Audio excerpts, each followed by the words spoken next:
Good evening. Will the Standing Committee on Social and Economic Development please come to order? Before the committee can proceed with the business before it, it must select a chairperson. Are there any nominations? Emily Dela Cruz. I nominate Emily Compton. Emily Compton has been nominated. Are there any other nominations? Hearing no other nominations, Emily Compton, will you please take the chair?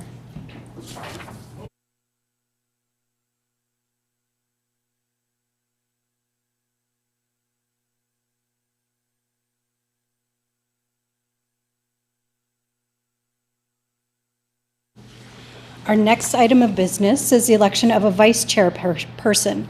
Are there any nominations? Emily Dela Cruz. I nominate Emily Blaschko. Emily Blaschko has been nominated. Are there any other nominations? Hearing no other nominations, Emily Blaschko is elected vice chair. This meeting has been called to consider the following bills. Bill number 11, the Oil and Gas Amendment Act. Bill number 22, the Environment Amendment and Waste Reduction and Prevention Amendment Act. Bill number 232, the Victims of Impaired Drivers Commemoration Day Act, Commemoration of Days, Weeks, and Months Act, amended. I would like to inform all in attendance of the provisions in our rules regarding the hour of adjournment. A standing committee meeting to consider a bill must not sit past midnight to hear public presentations or to consider clause by clause of a bill except by unanimous consent of the committee. Public presentation guidelines. Prior to proceeding with public presentations, I would like to advise members of the public regarding the process for speaking in a committee. In accordance with our rules, a time limit of 10 minutes has been allotted for presentations, with another 5 minutes allowed for questions from committee members. Questions shall not exceed 45 seconds in length, with no time limit for answers. Questions may be addressed to presenters in the following rotation. For government bills, first, the minister sponsoring the bill or another member of their caucus. Second, a member of the official opposition, and third, an independent member. For private members' bills, first, the member sponsoring the bill or another member of their caucus. Second, a member from each other recognized party, and third, an independent member. If a presenter is not in attendance when their name is called, they will be dropped to the bottom of the list. If the presenter is not in attendance when their name is called a second time, they will be removed from the presenter's list. The proceedings of our meetings are recorded in order to provide a verbatim transcript. Each time someone wishes to speak, whether it be an MLA or a presenter, I first have to say the person's name. This is the signal for the Hansard recorder to turn the mics on and off. Thank you for your patience, and we will now proceed with public presentations. Okay. I will now call on Mrs. Kristen Rennie from Tundra Oil and Gas Limited.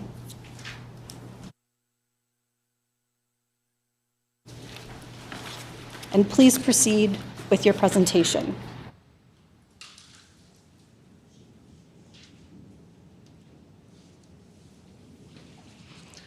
Hello, I'm Kristen Rennie, the Vice President of Land at Tundra Oil and Gas, a wholly owned subsidiary of James Richardson and Sons Limited. Before I begin, I will share that I've recently had oral surgery and have a dental appliance in, impairing my speech. If it is impacting your ability to understand, please do feel free to raise your hand or ask me to repeat as I relearn how to use my tongue with the appliance in over the coming weeks. I don't want this to interfere with our time together on this important matter. For background, some of you may be more familiar with oil and gas in the province than others. It's good to see a few familiar faces around the table. The southwest part of Manitoba has been home to oil and gas development since the 1950s and currently produces over 40,000 barrels of oil per day. There are remaining over 700 million barrels of oil in the ground. These are deemed technically recoverable, but not yet produced. That means we have at least 6 decades worth of ongoing oil and gas production from the southwest province, part of our province. In Manitoba, the oil and gas sector accounts for over 50% of the mining sector's total gross domestic product and 2% of the provincial gross domestic product. The gross domestic product from oil and gas extraction has increased by 10% over the past 4 years. We support over 5,000 jobs in the province. There are 255 direct oil and gas jobs. We also have over 1,000 indirect jobs that are associated with the industry, and a further 7,800 associated with induced jobs. These are when jobs are created when people working in the industry take their dollars and spend it within the economy. Oil and gas employees within the province paid an estimated $100 million in total personal income tax in 2023. It is a material component of Southwest Manitoba's economy. Tundra, as the primary operator of oil and gas in the province, has been producing oil and gas since 1980. Our staff of over 350 professionals operate 5,000 wells. We employ 3.5 contractors for every employee. So that means if you're driving around in the area, you may see over 1,000 staff and contractors working each and every day in Manitoba's oil fields. We are a major employer in towns like Deloraine, Waskata, Verdun, and surrounding rural areas. Many of our staff work full-time and farm part-time in the area. Changes to the Oil and Gas Act are very welcome. They are necessary for good regulation, and that is needed to be both efficient and effective. How am I doing for speech? Can you understand? Okay, thank you. We are supportive of many elements in the new Act, and yet we have concerns. There are 3 key concerns. The first is that specific language is very broad, and it has punitive outcomes for simple reporting omissions. The second is around specific challenges that require a well to be abandoned 6 months after a freehold mineral lease expires. And the third, and potentially most complex, is the unrestricted ability to alter permits after they have been issued and after companies have invested millions of dollars. I'll give a few more examples of these and refer to specific pieces of the Act. The changes of the Act appear to be designed to address specific scenarios. These scenarios sound like poor behavior from industry. They do not solve the root cause. If the language as tabled is applied without flexibility, it will be punitive and likely not deliver the compliance outcomes that government is looking for. The language as currently proposed is overly broad. One example is the expansion of Clause 62. I'll repeat that because it's actually particularly hard for me to say. 62, where the minister can cancel a permit without notice for failing to submit a document. Any document, no matter what it's related to, no matter if it's material or immaterial. The first 2 parts of Section 62 speak to material misrepresentation and false statements. These are intentional actions. Adding in an error of omission and making the outcome a canceled permit is punitive. A permit can be a well site, it can be a battery site. Either of these would have companies spend between $2 and $10 million on that permit. It does not seem reasonable that a permit like this, with millions in sunk capital, could be canceled for a failure to submit a document. We recognize that regular reporting is robust and necessary. This is an example of how the broad language of the Act can open it up for unintended consequences. We've been working with the department to reduce red tape, but must say processes are a bit behind the times. Heavily paper-based with limited electronic automation and lots of duplication in current reporting. I know that's not unusual in today's world, but it does, again, point to the challenge of having a permit canceled for an omission on reporting. It could be as simple as an email that didn't get to the right person, that is then deemed to be a failure to report. If there was language around the materiality of that document, if it related to health, safety, or an environmental risk mitigation, that would be different. But as it's written, we view it as punitive. The second concern is the requirement to abandon wells on freehold lands within 6 months of lease expiry. Our concern here is threefold. The first is that replacing a lease takes longer than 6 months. It regularly takes 12 months with complex mineral ownership living across North America and sometimes around the world. You need to get in touch with the individuals. Very often there has been a generational change, someone has passed away, there is an estate. There is a fair bit of complexity in freehold leasing that we do not see in Crown permitting. A longer window of time would be appropriate. Tundra spends about $20 million per year on our abandonment and closure activities. We ensure that these wells are closed safely and timely. We use an area-based approach. This means that when a region of a few square miles has a group of wells to be abandoned, we will wait until it reaches a critical point where it is most cost-effective to move our equipment in. Sometimes that's 8 months, sometimes it's 18 months. We move that equipment in and deploy it in a very fast and efficient way so that the activity of farmers in the area are not impacted. We also do this to ensure that our resources and our costs are used in the most efficient manner. An arbitrary 6-month time limit challenges this ability to be efficient and reduces our ability to work with the landowners and limit interference with access to their own lands for farming purposes. The third point is a bit more technical, and it relates to water flooding. Water flooding is where we inject water into an underground reservoir to increase the pressure and increase oil production. We regularly re-enter historical wells for water flood. This past year, there were 4 wells that had not produced for over 10 years that we re-entered and turned onto production as a part of a water flood development.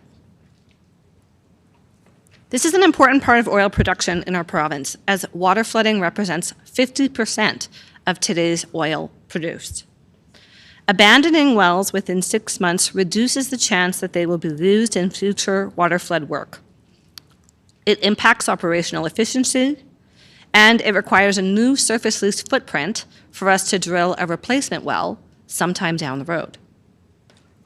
In February of 2025, we had requested a language change to include a reasonable extension to the 6-month window for technical reasons. We make that request again. Tundra and our peer companies work hard to ensure our liabilities are being addressed in a timely manner. We also operate in Saskatchewan, which has a robust liability management framework. They do a financial health check on every operator to ensure they can meet their liability obligations and have set a target on liability spend, a set amount of dollars that each party needs to spend each year. Oh, I'm going to run out of time. I need to speed up. In Saskatchewan, our spend, which is similar in Manitoba, is 6 times the government mandated Excuse me, spend. Mrs. Rennie. I just want to check in with the committee. Is there leave for Mrs. Rennie to complete her presentation? Yeah, okay. So continue on, Mrs. Rennie. I have 2 minutes. The third and final concern is the number of additional terms and conditions throughout the Act. There are 10 additions of additional terms and conditions. In effect, they say a permit is only good for the day it's issued and can change or be revoked at any time for any reason. It is extremely unusual to see this language without any type of framework for when it is applied. We'd expect to see changes to permits where health, safety, or environmental concerns are raised. In February, we had requested a change to have additional language added to clarify what specific circumstances would trigger a permitting change. We again make that request. Businesses need certainty to continue to invest. This currently is viewed as an increase in red tape with limited benefits. Again, we ask for consideration on the 3 items. Number 1, punitive outcomes where compliance items are not material, i.e. a missing document. Item 2, additional language to provide the director with the ability to waive or amend the 6-month window on abandoned wells, and additional language to clarify what circumstances would trigger a permitting change. I appreciate that we have a government that is committed to increasing job prospects for Manitobans and ensuring we reduce red tape. Thank you for the opportunity to speak today. Thank you for your presentation. Do members of the committee have questions for the presenter? Minister Moses. Kristen, it's great to hear from you again and meet you again. I really appreciate all the feedback that you've had on the bill. Your insights are tremendous. Obviously, Tundra does the bulk of the production in Manitoba, and the economic activity that it brings to a GDP, as you mentioned, is significant, and it's even more significant for the southwest region of Manitoba. The type and the number of folks you employ is really, really impactful for that region, and it's something that our government, I think, certainly recognizes as really important for us continuing to have a strong economy throughout the Westman, the Southwest Manitoba region. I think that the concerns and things you've raised on the bill are things that we're certainly going to continue to take away. Thank you, Minister Moses. Mrs. Rennie, would you like to respond? Oh, how long do I have? 45 seconds. Oh, I had 45 seconds. Sorry, I didn't know. Yeah. I just wanted to say thank you.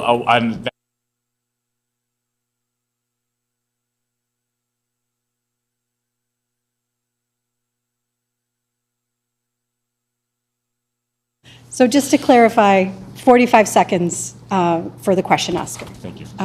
Mr. Nesbitt.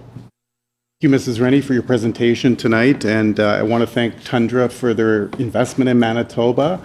And as the MLA for Riding Mountain, I'm certainly well aware of what you do out in the Verdon area there and what you contribute to the economy of that area. I hear your 3 concerns tonight, and I'm just wondering whether or not you have had a chance to express those concerns to the minister prior to this evening, and if so, what response did you get? Sorry, excuse me, Mrs. Rennie. Just wait for me to re-recognize you, okay? So, Mrs. Rennie. We had met with a branch in early February and provided some framework elements without specific language changes. I have been a bit more specific in the presentation today with language, and I've also had the opportunity to speak with the Minister's Special Assistant in the last number of weeks.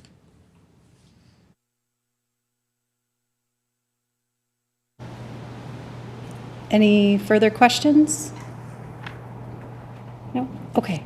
Thank you, Mrs. Rennie.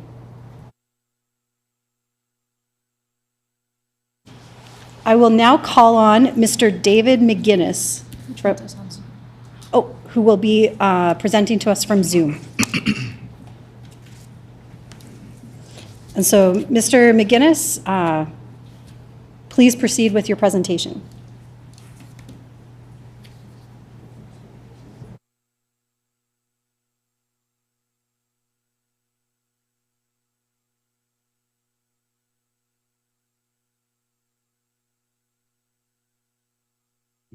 Hello? Can you hear me? We can hear you, Mr. McGuinness. Can you please turn on your camera? Okay. There we go. Thank you. Please proceed with your presentation. Hi, thanks for allowing Corex the opportunity to, or do I have to wait for you? Sorry. Hi, my name is David McGuinness. I'm the Executive Vice President at Corex Resources and the landman by trade. Corex is the 2nd largest producer in Manitoba, and we've been in the province now for about 12 years. We've reviewed we echo the concerns of Tundra on the amendments that are being proposed. I'm sorry, I wasn't sure had everything together here for this moment, so I do apologize. The timeline, some of the concerns that Tundra raised, for instance, the abandonment of wells within a required 6-month period, and not only wells, but there was also a requirement to abandon facilities where a mineral lease expired. Sometimes that's not all that that's not diligent, because often facilities service more than one well. and to force an abandonment of a oil and gas facility on a mineral lease that's expired, where it is servicing more than one well is not good. Like it's not logical. Some of the other concerns that we have are that the amendments are kind of broad. And where, as Kristen said, where things can be canceled without, or changed without any prior not notarization. Things can be changed without, like when you sign up for an agreement, but it can be changed arbitrarily after the fact is concerning to Corex. I think those were our main concerns. We did meet with the branch back in, I believe it was February, and notified them of our concerns. And we're waiting to hear back as to how those are met.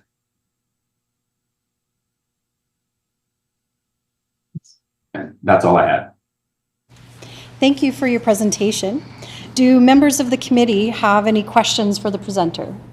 Mr. Moses, or Minister Moses. Thank you, Chair. David, thanks for the presentation. I think that the work that Corex does is obviously very significant, and I appreciate your presentation here and the time you're taking out to speak on behalf of the business and the operations here in Manitoba. In terms of the feedback you've given, I think we're going to take it. We know that it was provided to the branch earlier, and so we got that. Thanks for that. And so after this, definitely we'll connect and discuss about some of these details a little bit further. I look forward to that conversation, and thanks for presenting tonight. That's just what I wanted to say to you. So if there's anything else you want to add and follow up, feel free to go ahead. Mr. McGuinness, do you have a response? No, we just appreciate the government's working with the oil and gas community and making sure we get this right. So thank you very much for taking the time. Mr. Nesbitt. Well, thank you very much, Mr. McGuinness. And again, I want to reiterate our thanks to you for your investment in Manitoba, particularly in my constituency of Riding Mountain, which serves the Verdun area.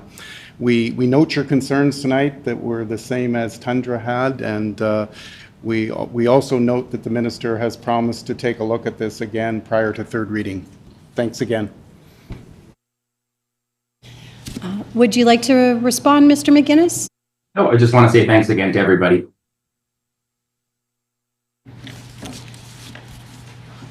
I will now call on Ms. Laura Cameron from Manitoba's Climate Action Team.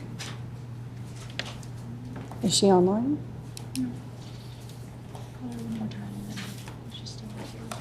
Okay, so I'll just call one more time. I will now call on Ms. Laura Cameron from Manitoba's Climate Action Team. So Ms. Cameron will be dropped to the bottom of the presenter list, and we will revisit if she is here later.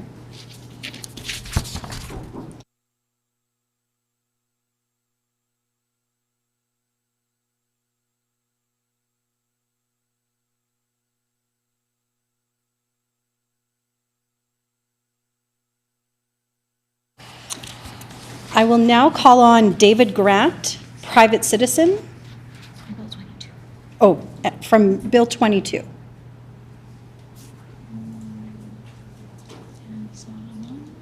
And he's not online?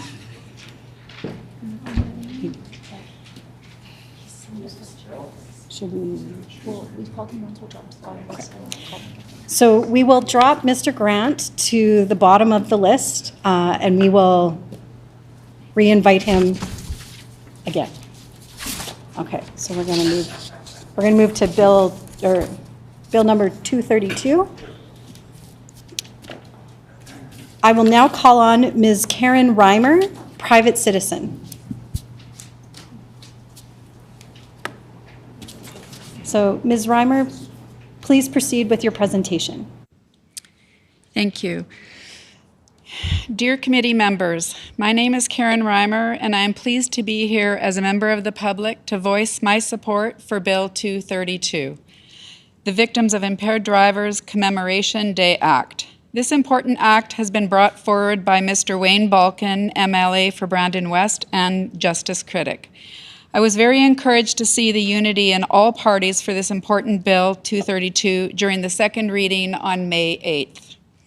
This was an excellent example of how a nonpartisan issue like impaired driving was addressed collaboratively and united by all parties for the greater cause of saving all Manitobans' lives. 3 years ago, on May 1st, 2022, our family's lives were shattered when my daughter, Jordan Reimer, was killed by an impaired driver and his accomplice. That haunting call when Jordan's dad, Doug, her 3 sisters, Alex, Nikki, and Andy, and I received that unfathomable phone call will be forever etched in our memories and in our hearts. The tragic irony that Jordan was acting as a designated driver the night she was killed must not be ignored. More needs to be done to educate and advocate for changes to help save families from the devastation that results from the very avoidable, senseless, and criminal act of impaired driving. I support all legislative changes to impaired driving that will be impactful and meaningful changes to save lives. Prevention must be our priority, and I agree with MAD that Canada's proactive preventative measure to stop impaired driving before it happens must be the priority. One strong initiative to do this has been to lobby the federal government for anti-impaired driving technology in all new vehicles. Prevention is also where Bill 232 comes in. Bill 232 is a dual-purpose bill. The first purpose is it gives a day of reflection, of remembrance, and knowing that each and every individual victim will never be forgotten. It is a day to honor and recognize the countless victims and victims' families suffering immeasurable loss for impaired driving. The Commemoration Day will be a day to educate the public on the perils of impaired driving, not only at the time of the tragedy, but for a lifetime and years to come. It will provide a time of reflection about impaired driving and its cost on all Manitobans.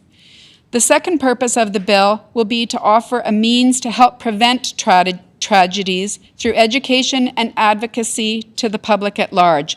People need more education and more reminders that impaired driving is not just about alcohol, but also involves consumption of cannabis and other illicit drugs. Impaired driving crashes are not rare occurrences, but rather continue to be persistent, long-occurring, preventable tragedies. Mr. Ron Schuler, MLA for Springfield-Richot, put it so clearly, quote, "After all this, after all the fines, after the 60 days of the cars being impounded, after all of that, how is that we are still having individuals thinking it is okay to go out and be stoned, drunk, and be driving? Question mark." End of quote. When you're impaired and choose to get behind the wheel, you turn your vehicle into a weapon, and it is not just your own safety at stake. It is the safety of the kids playing on the streets, the pedestrians that are out enjoying a walk, the other drivers that are on the road. Your choice has consequences, and those consequences can be fatal and irreversible. We need people to stop and think. Impaired driving is an irreversible decision that you do not want to be on either side of.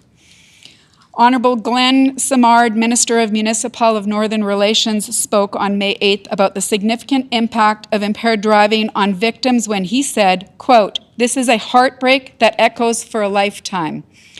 Jordan represents the future, a bright future filled with love and determination. Her death is a cruel reminder that the recklessness of a single individual can devastate an entire community. Now her family carries the grief no one should ever have to endure, and sadly, they are not alone. My thoughts also go out to the family of Kelly Verway, a young woman at the beginning of her life who lost the opportunity to have her own family. End of quote. We must consider there is a significant ripple effect from the primary victim that extends far-reaching to many, many other victims. From that primary victim, gravely harmed or killed, it extends to all the secondary and extended victims, to the mothers, the fathers, the sisters, the brothers, the sons, the daughters, the grandmothers, the grandfathers, the aunts, the uncles, the best friends, the community members, the work friends, and the first responders, the paramedics, the firefighters, the police officers. I am happy to hear the NDP's initiative to support grief and healing for victims of violent crimes like murder. I hope this support can be extended to supporting the grief and healing for families that are also victims of impaired driving.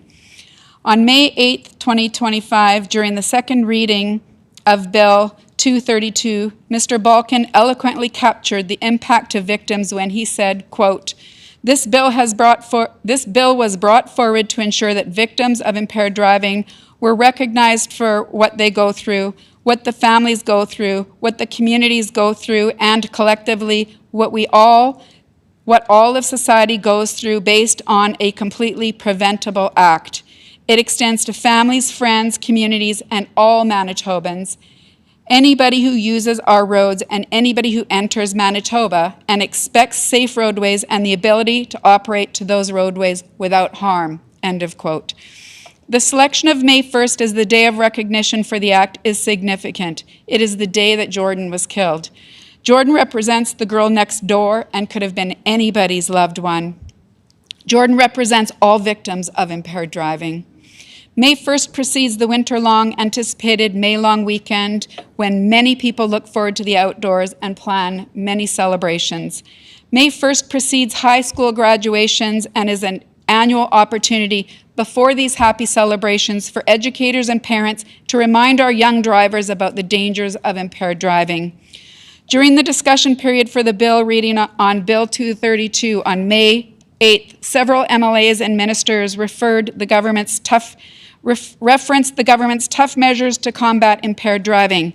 I commend and want to acknowledge many of the NDP's initiatives reported to be taking place to battle impaired driving. A number of these initiatives were reviewed and include working hand in hand with MAD Canada, partnering with MAD Canada to support law enforcement in running check-stop programs during the holidays, working with Manitoba Public Insurance, which delivers high-impact awareness campaigns and education programs in our province, closing the loophole that allowed impaired drivers to appeal their license suspension without installing ignition interlocking devices, and increasing investment money and enforcement by supporting the Manitoba Association of Chiefs of Police for new roadside screening devices, by support to the RCMP for drug impairment equipment, by support to the Winnipeg Police Services for public education campaigns.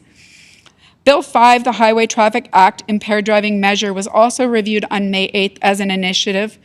There was an omission in how the bill was described, and key pieces of information were omitted that may unfortunately lead the public to some erroneous conclusions.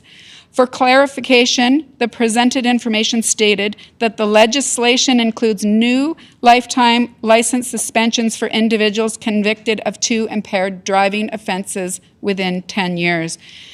The bill's amendment only applies to persons convicted of 2 impaired driving offenses that have caused grave bodily harm or death within a 10-year period. The bill does not mean that anybody convicted of any kind of driving suspension within 2 driving suspensions within 10 years will get a lifetime suspension. I think it's important to clarify that. Bill 5 cannot be said to be one of the strongest crackdowns on impaired driving Manitoba has ever seen, since it will impact very few repeat offenders who, on 2 separate occasions, have killed 2 people during that 10-year period.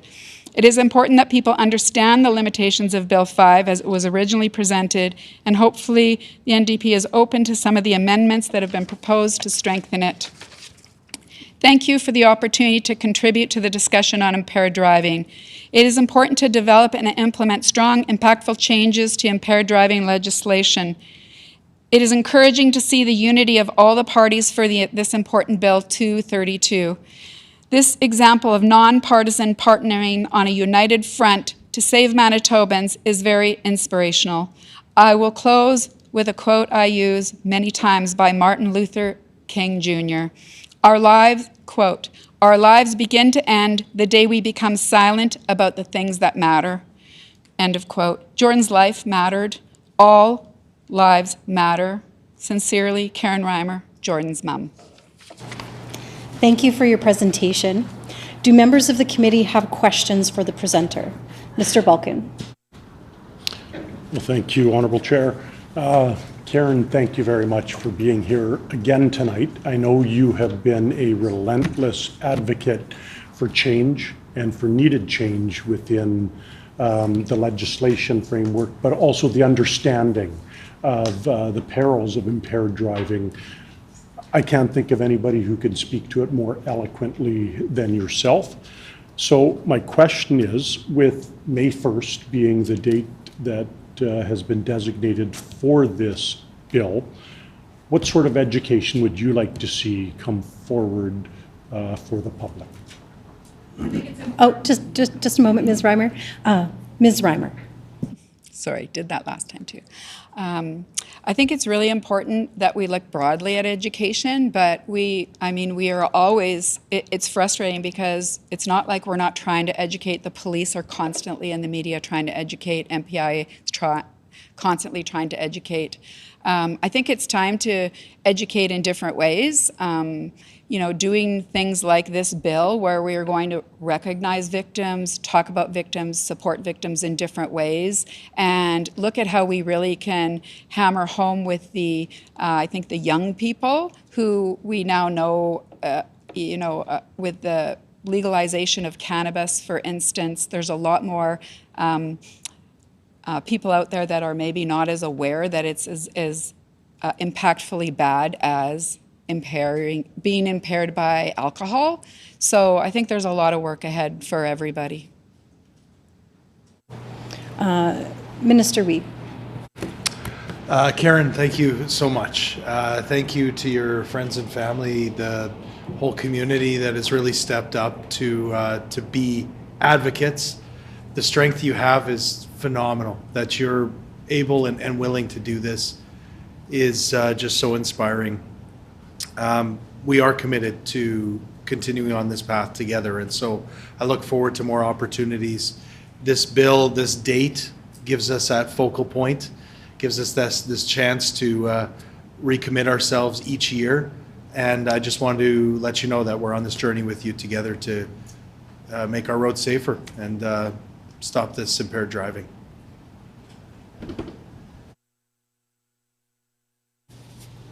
Ms. Reimer, did you have a response? No, maybe.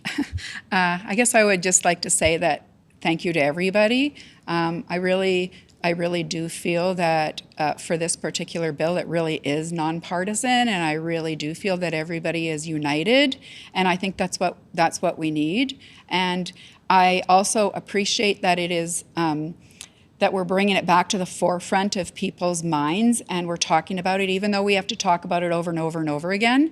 The presentations today at MAD RID 911 were awesome. The presentation by the police officers were impactful and empowering, and I was particularly happy to hear one of the police officers reference this as murder, because in our minds, we feel our daughter has been murdered.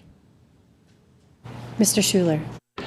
To the Reimer and Verwey families, your advocacy and your tenacity, that's inspirational. Thank you.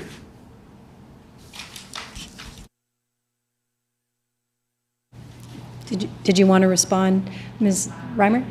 Kind words. It is very hard to keep doing it over and over again. So I appreciate that. Thank you. Any further questions? Emily De La Cruz. Yeah, I want to just send a personal thank you to yourself and to Doug and the rest of the extended family and friends of Jordan. Jordan was a blessing to have in our community, and I'm so grateful that the community that surrounded her is one that will continue her legacy. As well, just really acknowledge the fact that you have had to repeat the story over and over to so many of us. My hope is that very soon it will start feeling like no longer new conversations that you have to have, but continued conversations with each one of us over the years to come. Thank you. There's 3 seconds, but Ms. Reimer. I just would like to say that if Jordan was here, Jordan was fearless and was fierce, and she would be up here.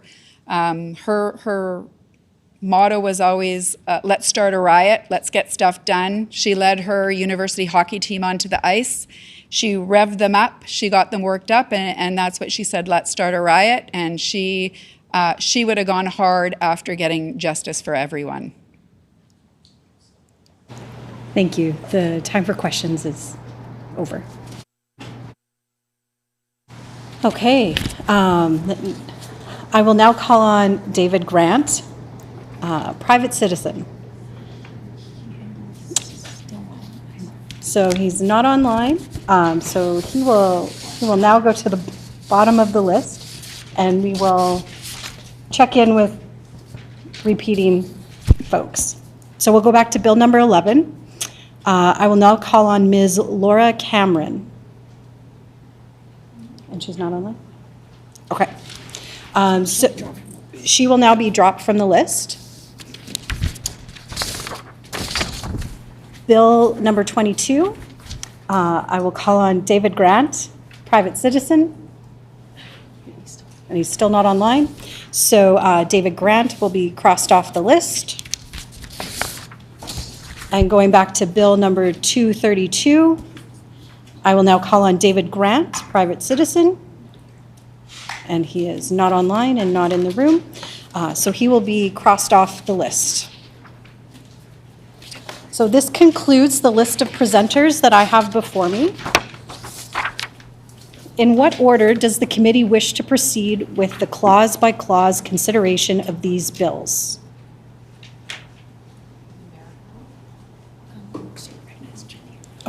MLA De La Cruz. I'll do 232 first to acknowledge the presence of the guests in the gallery.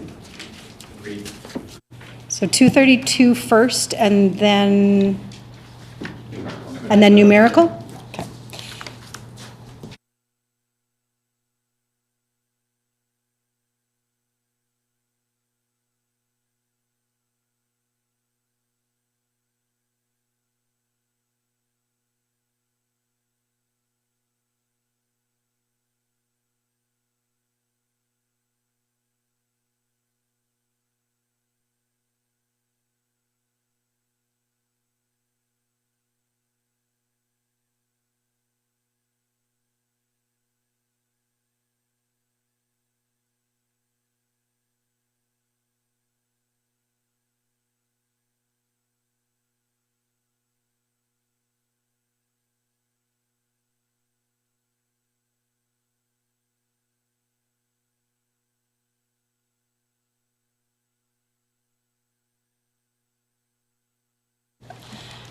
Order, please. I would like to inform the committee that under our Rule 84-2, the following membership substitution has been made for this committee effective immediately.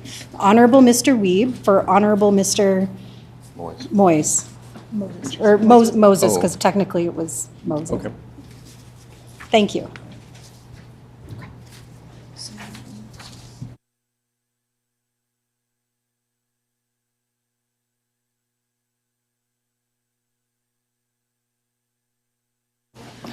We will now proceed with clause by clause of Bill 11. Does the minister responsible for Bill 11 have an Oh, 2, 3. Sorry. I'm really good at reading the script. There we go. Okay. Bill 232. Does the bill sponsor, the honorable member for Brandon West, have an opening statement? Yes. Mr. Balkin. I will make this very quick on my opening statement, but this bill was brought forward after listening to the Reimer family, Doug and Karen and their extended family, their children, and all of their friends that have been relentless advocates on needed changes in our impaired driving laws. They paid the ultimate price in losing a child, and society can never give back to them what has been lost. But what we can do is work collaboratively and collectively amongst ourselves as legislators to try and make sure that Jordan's life wasn't lost in vain, and that all of the impaired drivers, the victims, their family, their friends, co-workers, and society as a whole gets some sort of meaning from what has happened due to these tragedies and have a positive outcome. I know that Bill 232 will look at two avenues. One will be to recognize the impaired drivers and the impaired driving victims and their families, but the second and equally important is the opportunity to educate the public and continue to educate them. I dedicate this bill to Jordan Reimer, and it is my hope that we will never forget her legacy. Thank you. We thank the member. Does any other member wish to make an opening statement on Bill 232? Honorable Minister Whedon. Thank you, Honorable Chair, and just a few quick words as well on this bill. I wanted to once again thank Doug and Karen and the extended family and the community who once again has showed up here in the Manitoba Legislature to help focus us as legislators on what's important, on the victims of impaired driving, and in this case, on Jordan and her memory. I said it briefly in my question to you during the presentation, but this is all about honoring Jordan, and you're doing an amazing job at that. And so I just want to thank you for your continued advocacy. But we know that this bill is also about so much more. We know that impaired driving is a choice. It's not an accident. We know that this is a senseless crime and one that's entirely preventable.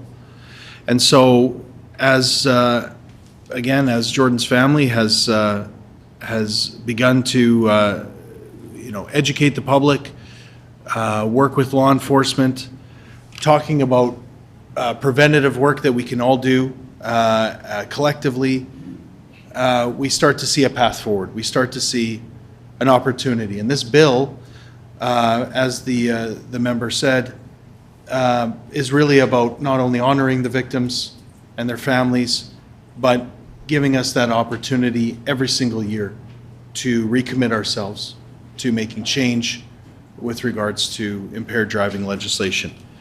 And as I've said before, that's what we're committed to do as a government. I look forward to working with the opposition to make that happen. This impacts, as you said, Karen, not only families, but whole communities.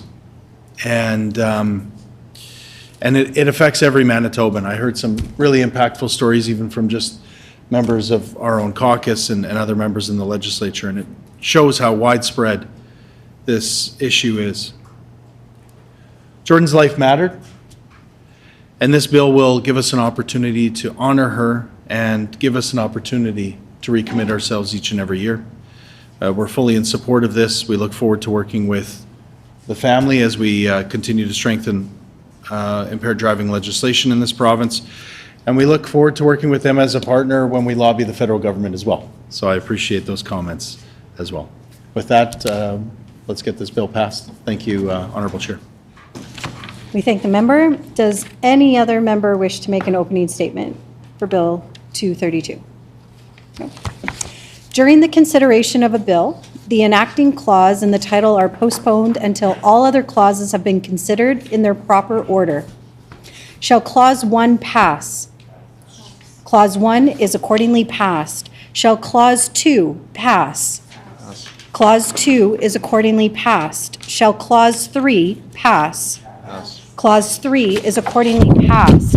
Shall the enacting clause pass? The enacting clause is accordingly passed. Shall the title pass? The title is accordingly passed. Shall the bill be reported? Agreed.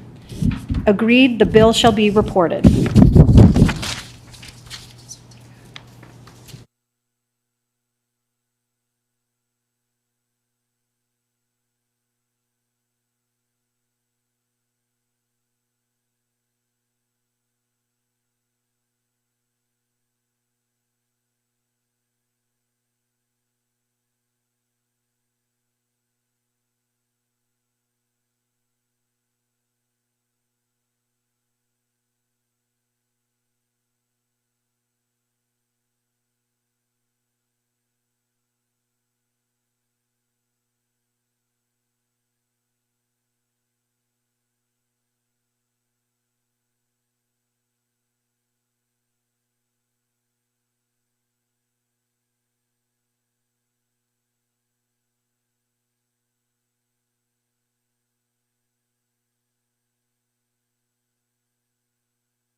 Order, please.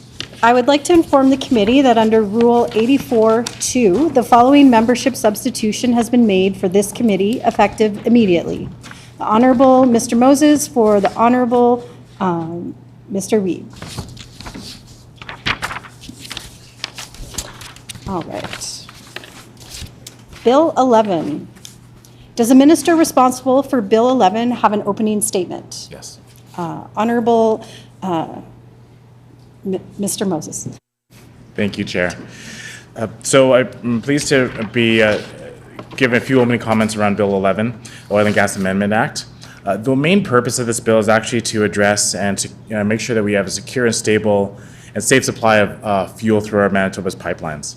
So right now, there is no requirement for pipeline licensees to promptly notify government in case of a shutdown. So this lack of timely notification could impact contingency planning, both from a provincial and a municipal level. And so in order to optimize any planning that goes on with that, we want to bring forward the amendments to the Oil and Gas Act under the following scenarios, the three following scenarios. So first, if a pipeline operator finds an anomaly that could impact safe operations, the pipeline will need to be shut down immediately. Then we're asking the operator to notify government within 24 hours of that shutdown for the pipeline. The second situation is if the pipeline operator finds an anomaly that would impact the safe operation and the pipeline would need to be shut down soon, that would interrupt the supply of refined petroleum products into the province, that they would require the notification and consent of the minister. And the third situation is if the pipeline operator finds an anomaly that could impact its operation but does not need to be shut down, then the process remains unchanged as it currently is. And so we really want to be able to ensure that we have proper notification if there is ever a shutdown to our pipeline system in Manitoba. And the reason of that is so that the proper planning can happen so that Manitobans can continue to have safe and continuous operation of our economy and our daily lives. In addition to some of these changes, there's also an additional flexibility that was added to some of the amendments around changing the industrial and environmental issues around dealing with some of the issues that we heard from presenters Kristen and Grant. And it allows the Director of Mines and Petroleums be granted powers to establish programs for well inspection, for other pipeline use, including oil, gas, helium, and natural hydrogen. And it also ensures that, that these inspection provisions are present throughout the existing Act, and these provisions will be added to allow for clear maintenance and inspection control schedules. So this is really meant to be done in a way that both balances out very clear and the leading approach compared to other jurisdictions that have similar requirements, but that one that really takes Manitoba's safety and interest in heart, and particularly when it comes to making sure that we have, comes to pipelines, a safe and continued supply of oil and gas products into our province. Given the conversations we've had with some of the presenters today, look forward to continuing those discussions and making sure that we put forward the right amendments towards our Oil and Gas Amendment Act at this time. Thank you. We thank the minister. Does the critic from the official opposition have an opening statement? Mr. Nesbitt. Thank you, Honorable Chair. Well, tonight we heard two compelling presentations from the two largest oil and gas companies here in Manitoba. Both of them were basically identical, identifying three major concerns with this bill. So with that being said, as I think the opposition is encouraging the minister to take another look at this bill and to work with his department, meet with these two companies and perhaps address these concerns and or present amendments on third reading. And I think I think we'll be looking for that on third reading. So we encourage the minister again to work with Tundra Oil and Gas and Corex Resources to resolve the concerns that will hamper their operations here in Manitoba. And quite obviously, as they said, these particular rules and legislation isn't in effect in Saskatchewan and Alberta, so why do they need to be effective in Manitoba? Thank you. We thank the member. During the consideration of a bill, the enacting clause and the title are postponed until all other clauses have been considered in their proper order. Also, if there is agreement from the committee, the chair will call clauses in blocks that conform to pages, with the understanding that we will stop at any particular clause or clauses where members may have comments, questions, or amendments to propose. Is that agreed? Agreed. Shall clauses 1 and 2 pass? Pass. Clauses 1 and 2 are accordingly passed. Shall clauses 3 through 5 pass? Pass. Clauses 3 through 5 are accordingly passed. Shall clauses 6 and 7 pass? Pass. Clauses 6 and 7 are accordingly passed. Shall clauses 8 and 9 pass? Pass. Clauses 8 and 9 are accordingly passed. Shall clauses 10 through 14 pass? Pass. Clauses 10 through 14 are accordingly passed. Shall clause 15 pass? Pass. Clause 15 is accordingly passed. Shall clause 16 through 18 pass? Pass. Clauses 16 through 18 are accordingly passed. Shall clauses 19 and 20 pass? Pass. Clauses 19 and 20 are accordingly passed. Shall clause 21 pass? Pass. Clause 21 is accordingly passed. Shall clauses 22 through 25 pass? Pass. Clauses 22 through 25 are accordingly passed. Shall clauses 26 through 28 pass? Pass. Clauses 26 through 28 are accordingly passed. Shall clauses 29 through 31 pass? Pass. Clauses 29 through 31 are accordingly passed. Shall the enacting clause pass? Pass. The enacting clause is accordingly passed. Shall the title pass? Pass. The title is accordingly passed. Shall the bill be reported? Yes. Agreed, the bill shall be reported.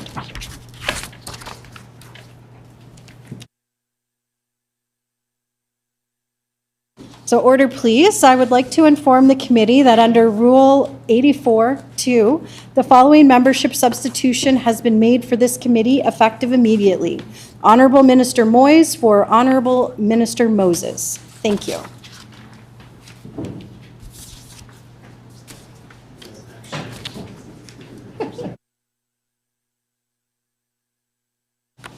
All right, so Bill 22. Does the minister responsible for Bill 22 have an opening statement? I do. Honorable Minister Moyes.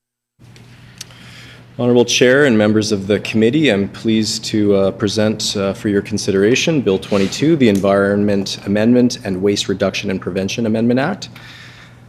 Bill 22 represents our government's continued commitment to modernizing Manitoba's environmental legislation in ways that better protect our land, water, and air, now and for future generations.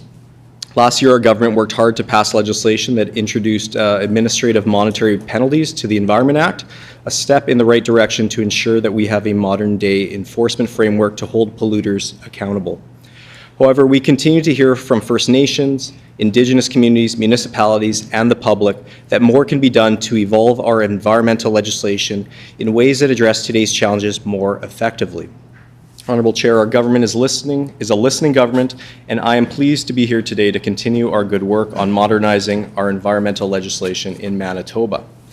This bill responds to the calls we have heard for change and builds on previous successes by introducing more measures that enhance public transparency, further strengthen our enforcement capabilities, and streamline processes to better serve Manitobans. The Environment Act and the Waste Reduction and Prevention Act, backbones of environmental protection in our province, have helped us preserve the natural beauty of Manitoba. It safeguards public health and maintains our high quality of life. However, these statutes have not been significantly amended since their inception, and ongoing modernization is required to maintain the highest standards of environmental protection. Honorable Chair, our government has committed to protecting Manitoba's environment and safeguarding our public health. This is why we bring forth Bill 22, which introduces key provisions that will enhance reporting and transparency so that Manitobans are informed when environmental incidents that may impact their communities occur or are likely to occur. strengthens enforcement capabilities so that those who violate environmental law face real consequences, holds polluters accountable and deters polluting activity, modernizes the way in which environmental proposals and hearings are communicated to the public to increase engagement, and streamlines landfill levy payments to reduce administrative burdens for landfill owners and improve government's efficiency. In March of 2024, our government made a commitment to enhancing transparency in Manitoba through the expansion of notification requirements if a pollutant is released into the environment. Bill 22 begins making good on this commitment. Under the current notification regime, only proponents are required to report releases into the environment and only after the release has occurred. With these new provisions, proponents will have to notify additional local authorities who may be impacted by a release and will be required to proactively report when there is an imminent risk of release. The safety of Manitobans and transparency are paramount to our government. This is why Bill 22 also contains additional notification requirements for government. Once informed of a release or a risk of imminent release, government will be required to make that information available on the department's public registry and notify the relevant local authorities in affected areas to ensure comprehensive communication. This will include notifying Indigenous communities and municipalities so that they better understand the potential impacts to their members and residents and make informed decisions. This bill reduces the threshold of pollution that is required to prosecute offenders. This bill also strengthens enforcement capabilities under the Environment Act to prevent environmental damage and ensure that polluters are held accountable. This aligns Manitoba with best practices in environmental protection across Canada. Bill 22 also modernizes how notices of environmental assessment received by government and abatement project proposals reviewed by the Clean Environment Commission are communicated to the public so that they can participate in these important processes. Lastly, Bill 22 amends the Waste Reduction and Prevention Act to reduce the administrative burden associated with the Waste Reduction and Recycling Support Levy. Right now, over 100 landfill operators pay disposal levies to government on nearly 150 landfills across Manitoba. Reporting and remitting the levies is an administrative burden on both municipalities and government. This bill streamlines the process by changing the levy collection from 2 semi-annual payments to 1 annual payment with no changes to levies that support waste reduction initiatives. Honourable Chair, Bill 22 aligns with broader environmental commitments we made in the throne speech that emphasize protecting Manitoba's environment and public health. In closing, I just want to thank the department for their good work on ensuring that we can continue to modernize our protections for the environment and hold polluters accountable. Thank you very much. We thank the minister. Does the critic from the official opposition have an opening statement? Mr. Nesbitt. Thank you, Honourable Chair. Bill 22 introduces changes to Manitoba's environmental legislation aimed at improving public notification, strengthening enforcement, and streamlining administrative processes. Key changes being proposed by the minister include proponents must notify government and affected communities when there's any sort of release of a pollutant into the environment. Government has new obligations to notify authorities, affected communities, and the public of pollutant releases or imminent risk of pollutants being released. Regulations, which will be written after this bill receives royal assent, will define what types of releases must be reported. New public notice provisions will give the government the discretion to use social media and other digital platforms for environmental notices, as well as to continue to use newspapers. Waste disposal operators will now be able to pay a single annual payment of the Waste Reduction and Recycling Support Levy. This change from paying semi-annually is supported by the Association of Manitoba Municipalities. I want to make it clear that this NDP government didn't propose these changes until after a sewage leak spilled 230 million litres of untreated wastewater into the Red River between November 2023 and February 2024. To put this into perspective, the amount of wastewater that spilled into the river would have filled 90 Olympic-sized swimming pools. That being said, as the opposition critic, I want to thank the current Minister of Environment and Climate Change and his predecessor for bringing forward this progressive legislation. We thank the member. During the consideration of a bill, the enacting clause and the title are postponed until all other clauses have been considered in their proper order. Also, if there is agreement from the committee, the chair will call clauses in blocks that conform to pages, with the understanding that we will stop at any particular clause or clauses where members may have comments, questions, or amendments to propose. Is that agreed? Agreed. Shall clauses 1 and 2 pass? Pass. Clauses 1 and 2 are accordingly passed. Shall clauses 3 through 6 pass? Pass. Clauses 3 through 6 are accordingly passed. Shall clause 7 pass? Pass. Clause 7 is accordingly passed. Shall clause 8 pass? Pass. Clause 8 is accordingly passed. Shall clauses 9 and 10 pass? Pass. Clauses 9 and 10 are accordingly passed. Shall clauses 11 and 12 pass? Pass. Clauses 11 and 12 are accordingly passed. Shall clauses 13 and 14 pass? Pass. Clauses 13 and 14 are accordingly passed. Shall clause 15 pass? Pass. Clause 15 is accordingly passed. Shall the enacting clause pass? Pass. The enacting clause is accordingly passed. Shall the title pass? Pass. The title is accordingly passed. Shall the bill be reported? Agreed. Agreed, the bill shall be reported.